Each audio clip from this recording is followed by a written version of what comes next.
Banpeng klan syu ya keseng National President ke National People's Party ubadai ru menteri rang ba kajela Conrad ke Sangma ha ka arpnyo tere ujelio ulai kendu kerpang ya kinong ilam keseng NPP Milim Block Office hanong se lai mayor oposilong.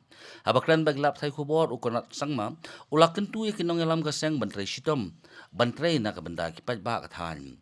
Ulai thoru ba kaseng hadu menta kadang kajing temu ban Pynieng Kyrtong jan Baroh ki Konstitwensi bat menta kidang pet banyak ya kilat kelenti banyak syakman. Ulai thoru ban namalim Konstitwensi ke NPP kan Pynieng ya Kyrtong wala umsim lapun pausai ya no ke NPP kan Pynieng na kani ke Konstitwensi.